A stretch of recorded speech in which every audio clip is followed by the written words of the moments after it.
Madame le maire, mesdames, messieurs les élus, monsieur le président de l'UNC, mesdames, messieurs représentants de la gendarmerie nationale, mesdames, messieurs les anciens combattants, soldats de France, patriotes et Saint-Sois. Représentant le souvenir français, j'ai le plaisir et l'honneur de vous faire part de l'épopée glorieuse de la carrière militaire d'un de nos concitoyens bien connus de nos anciens. Il s'agit de Roger Passion. C'est bien aujourd'hui qu'il faut se rappeler que Roger fut l'un des tout premiers Français libres, car rallié dès le 1er juillet 1940, soit 14 jours seulement après l'appel du général de Gaulle du 18 juin. Sa carrière militaire mérite que l'on s'y arrête et sa conduite mérite d'être citée en exemple, car elle fut inspirée par les plus belles qualités militaires. C'est en présence de Laurent Delgeillère qu'il nous racontait ses nombreuses campagnes avec une certaine émotion, ayant son annuaire de la France libre près de lui pour nous donner les noms de ses camarades de combat. Né le 23 mars 1908 à Reinsart, c'est un bon élève et il a déjà l'ambition d'épouser la carrière des armes.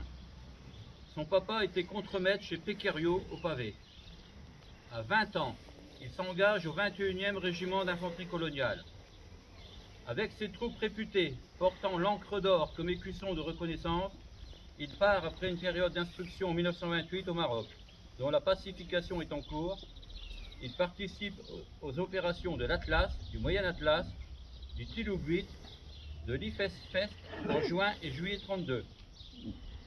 Il fut ensuite détaché aux forces supplétives dites Arca du Reg pour participer aux opérations du Djebel Sago en février et mars 1933. Roger, qui est le meilleur des sergents de sa section, est toujours en première ligne, bravant le feu des rebelles et entraînant ses hommes dans l'assaut des positions ennemies. Le 28 juillet 1933, Roger est cité à l'ordre de l'armée dans les termes suivants. Sous-officier d'une grande bravoure, le 14 février 1933, s'est porté à l'assaut des positions ennemies à la tête de ses partisans, bousculant toutes les résistances qui cherchaient à s'opposer à notre avance en leur infligeant des pertes sérieuses. S'est porté avec la même énergie au cours des combats engagés les jours suivants, et en particulier le 24 février 1933, où malgré l'opiniâtre résistance de l'ennemi, a su manœuvrer au plus près des positions avancées et exposé au feu de l'adversaire.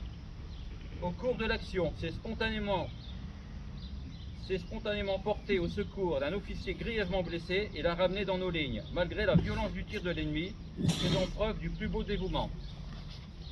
C'est ainsi qu'une première palme fut attachée au ruban de la croix de guerre des théâtres d'opérations extérieures de Roger. Il se marie avec Luce Rust le 31 mars 1934 à Saint-du-Nord. Pour rappel, le frère de Luce, Ernest Rust, est mort pour la France au Maroc le 14 août 1923. Mais le devoir l'appelle et il retourne en Afrique pour redevenir méhariste et parcourir les sables arides de la Mauritanie, du Sahara et des confins algéro-marocains. C'est sur son dromadaire et avec ses camarades de section qu'il va remettre en état des pistes, des puits, surveiller les frontières et les caravanes, et ceci jusqu'en 1938.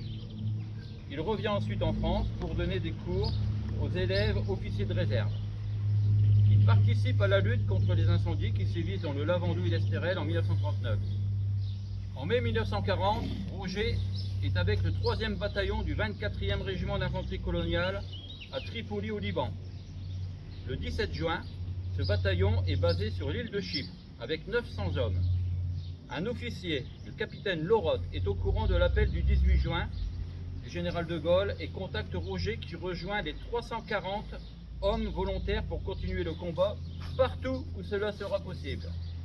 Il fait partie désormais du bataillon d'infanterie de marine, et ceci jusqu'au 8 juin 1941. Roger de tous les combats. Il est à Sidi Barrani, en Libye, du 9 au 11 décembre 1940, puis à la prise de Soloum, de Fort Capuzzo et de Bardia. Le bataillon d'infanterie de marine poursuit l'ennemi jusqu'à El Agela, au-delà de Benghazi. Puis c'est la campagne d'Érythrée, avec les combats de Chéren et la prise de Massawa, le 7 avril 1941, avec l'aide de la Légion étrangère. Le 9 juin 1941, Roger est muté au bataillon de marche numéro 3 d'infanterie coloniale. Ce sont maintenant ici, en Syrie, des combattants de la France libre qui vont devoir lutter contre des soldats français aux ordres de Vichy et de Pétain. Puis le 16 juillet 1942, Roger passe au bataillon de marche numéro 5 du commandant Gardet. Roger participe à la bataille d'El Alamein.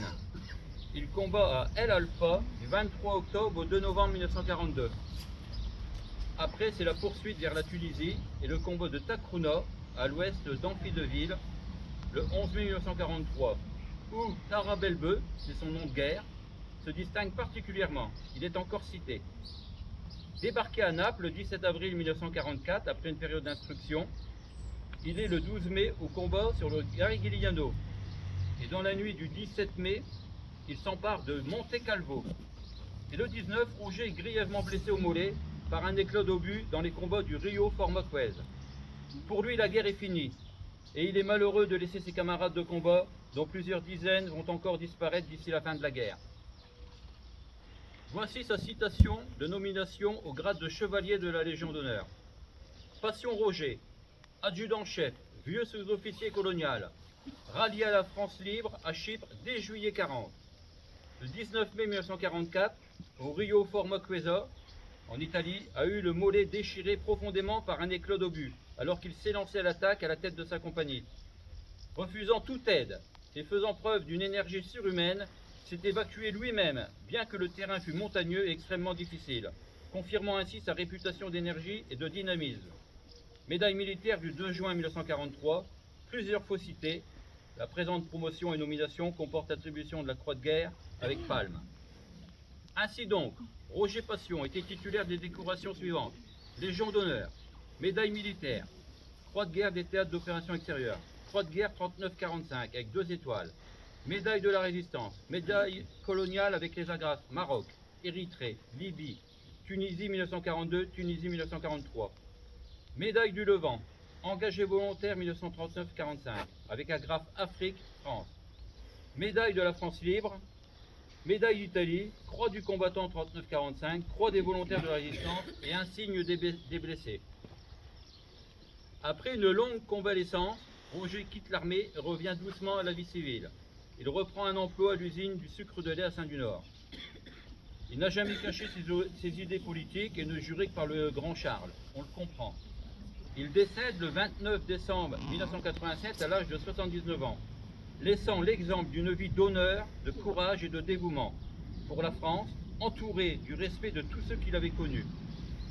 En rejoignant les forces françaises libres dès le 1er juillet 40, Roger avait fait le choix de l'honneur. En toutes circonstances, il a fait preuve de courage et d'énergie.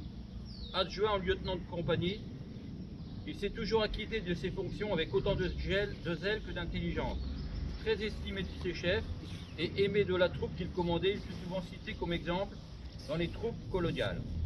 Le souvenir français et la France combattante se souviennent de lui comme étant un grand soldat des forces françaises libres et les Saint-Sois aussi. Vive la France!